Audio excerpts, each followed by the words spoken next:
Muy buenas a todos. Somos estudiantes de la carrera de Preparación Física de la Universidad Santo Tomás. Me presento, mi nombre es Rodrigo Mancilla Espinosa, junto con mis compañeros Paola Marambio, Silvia González y Miguel Espinosa.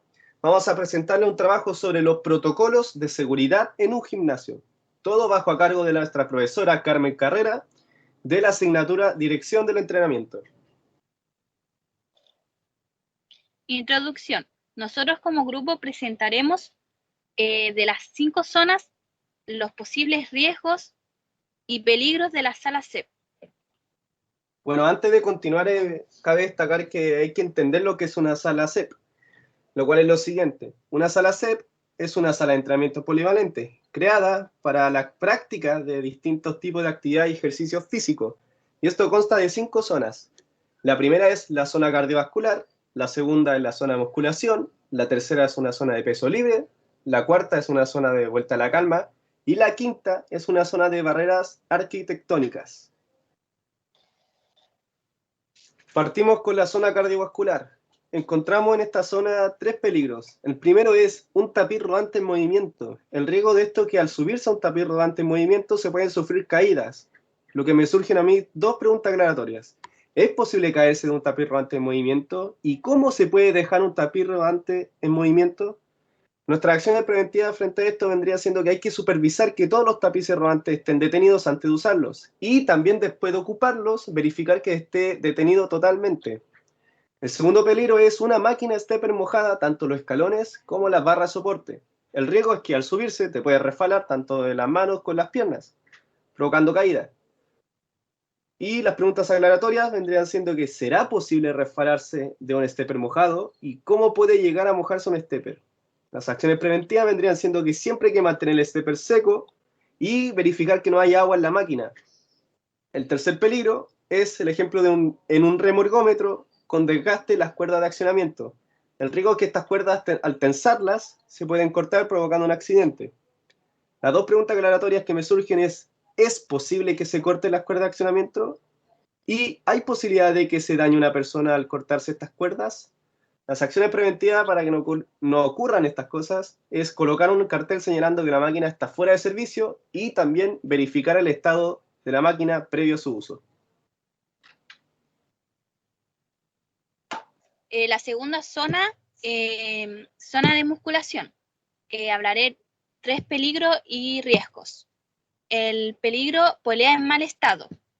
Riesgo, corte del cable provocando una herida o desarme. Las 2 preguntas aclaratorias. ¿Cómo saber si está en mal estado? ¿Qué hacer si se corta algún cable? Acción preventiva. Siempre se tiene que revisar antes de ocuparla. Avisar al encargado del gimnasio para inhabilitar la máquina.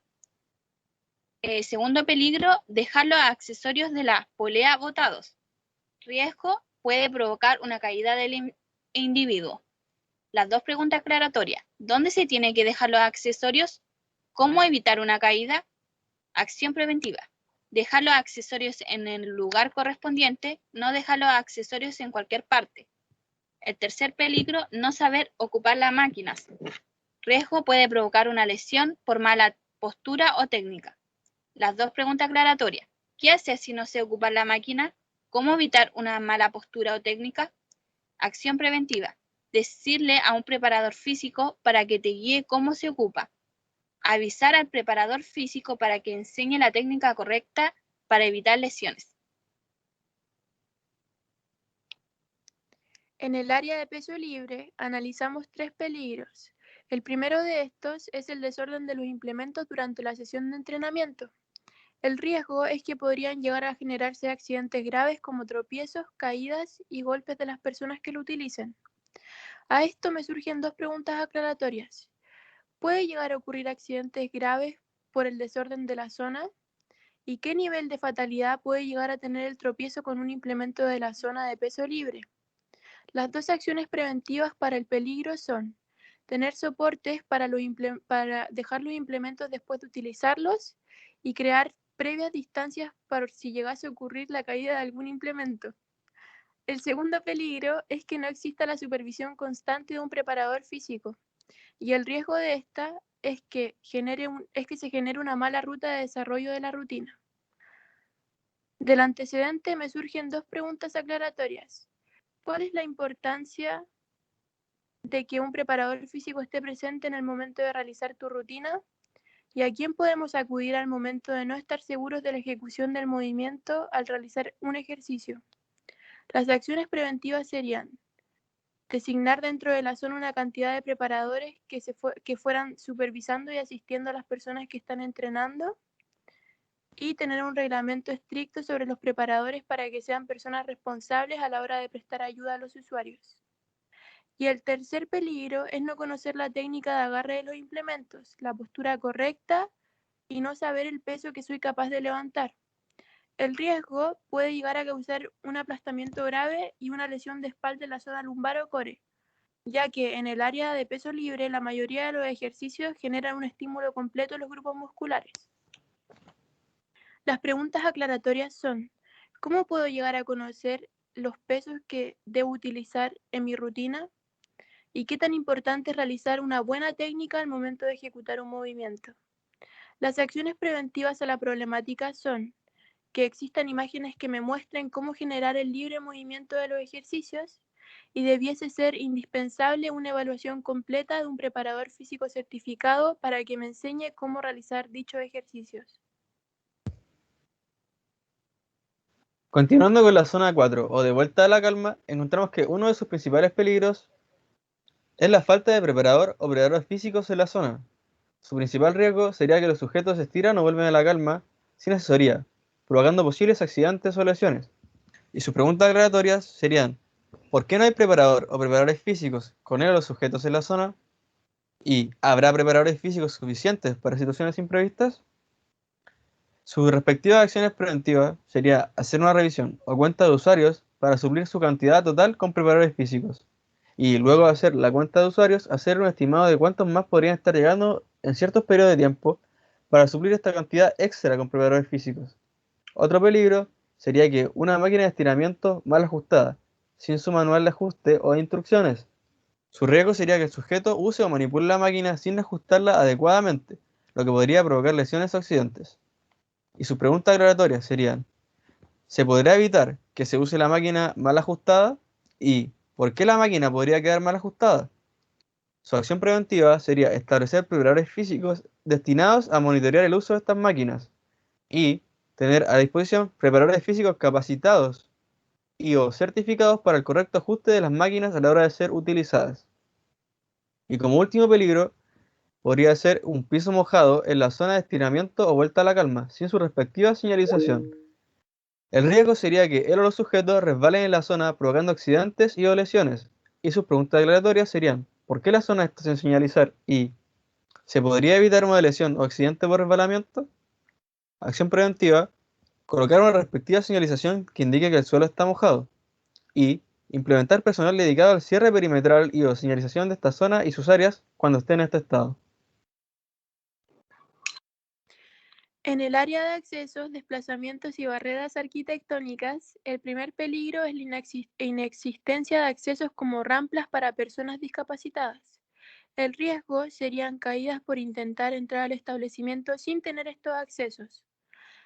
Las dos preguntas aclaratorias son: ¿es posible caerse por un acceso inadecuado?